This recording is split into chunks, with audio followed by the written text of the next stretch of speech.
नमस्कार काका. आपलं नाव? विलास पाटील. वय किती आपलं? 50 वर्ष. 52 वर्ष. 52 वर्ष. गाव कोणतं? सांगली. सांगली. ठीक आहे.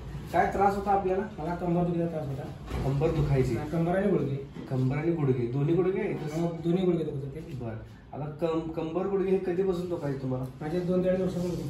2 ते 2.5 वर्ष झालं. मग त्यासाठी काय ट्रीटमेंट वगैरे घेतलेलं तुम्ही? केलेली नाही दादा, सांगितलं आपण ट्रीटमेंट. काय ट्रीटमेंट घेतलं? आपले नेहमी फॅमिली डॉक्टर वगैरे त्यांना दाखवलं होतं. हां. पण त्याचा मला फरक पडला नाही. म्हणजे कधी दुखायचं कधी नाही असं? नाही, शक्यतो फरक पडलेलाच नाही. मग दुखणं सहनच करत होतो? सहन करत होतो. काय काम करताय तुम्ही? आपलं कटिंगचं आणि दुकानात काम करतोय.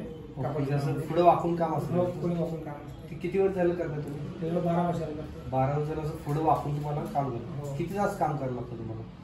म्हणजे 3 तास सकाळचं काम करतोय आणि 7 तास संध्याकाळचं काम करतोय. पुढे वाकून जर जास्त काम आहे तुमचं. ठीक आहे. मित्रांनो, तुम्ही बघू शकताय हा विलास पाटील यांचा एक्सरे आहे. 52 वर्ष वय. त्यांचा हा एक्सरे आपण 10 मार्च रोजी 2022 रोजी आपण हा एक्सरे काढलाय. हा APV म्हणतो आपण, समोरून काढला. थोडासा ट्विस्ट आहे, म्हणजे टोटली स्ट्रेट पाहिजे एक्सरे. हा थोडासा त्यांचा कमरला बाक आला. हा समोरून काढला एक्सरे आणि हा साईड व्ह्यू असतो, लॅटरल व्ह्यू. ह्याच्यामध्ये एक नैसर्गिकपणे बाक असतो. ह्या मॉडेलमध्ये तुम्ही कम्पेअर करू शकता. हे देवान दिलेलं एक छानपैकी असं एक वलय असतं याला, बाक. आणि प्रत्येक मणक्यामध्ये अशी चकती वगैरे असते. तरी तुम्ही बघू शकताय हा बाक एक निघून गेला आहे. हे त्यांचं माकड हाड आहे. कंबरला 5 मणके असतात. 5, 4, 3, 2, 1. 1, 2, 3, 4 पर्यंत तिथं काही प्रॉब्लेम नाही. 5वा आणि 6वा जो मणका असतो, 5वा आणि जे माकड हाड आहे त्याच्यामधली टोटली चकती झिजले. हे अंतर बघू शकता किती नॉर्मल आहे. हे टोटली झिजलंय. आणि त्यानंतर थोडंसं हा मणका मागच्या साईडला आहे. 5वा मणका माग गेला आणि थोडा माकडा थोडंसं पुढे गेलंय. तर हे काय कंटिन्युअसली त्यांनी पुढे वाकून काम केल्यावर जो असा भाग होता हा टोटली असा तयार झाला. म्हणजे हे असं जर बघितलं हे नॉर्मल आहे. हे पुढे वाकून त्याचं टोटली ते डॅमेज आहे. ठीक आहे. तर काका तुम्हाला आता 2 ते 2.5 वर्षाला हा प्रॉब्लेम आहे. मग एक्सरे वगैरे अजून तुम्ही काढलाच नव्हतं? नाही काढलं. कसं असतं, एक्सरे मध्ये क्लिअर कट आपल्याला दाखवतंय. जर आपण MRI केला असतं ह्याचा अनेक 2-4 गोष्टी एक्स्ट्राच करायला असतात. पण आपल्याला काय आपलं दुखणं कमी यायची मतलब. ठीक आहे. आणि तेही नैसर्गिकपणे आले तेही चांगलं.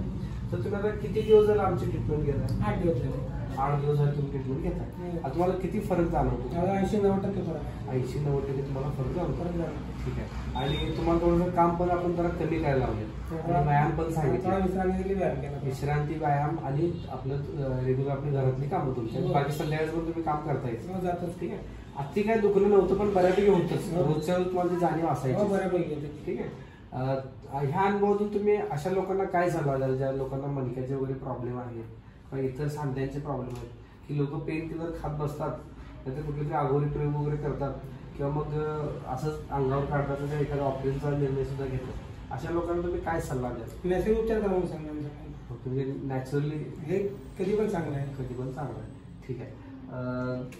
काका, आता तुम्ही जे ट्रीटमेंट घेतला ह्यामध्ये थोडंसं प्रिकॉशन्स पण तुम्ही घेतला, की लोक काय करतात ट्रीटमेंट घेतात. नाही, काळजी घेणं गरजेचं आहे ना. काळजी घेणं गरजेचं आहे. ठीक आहे.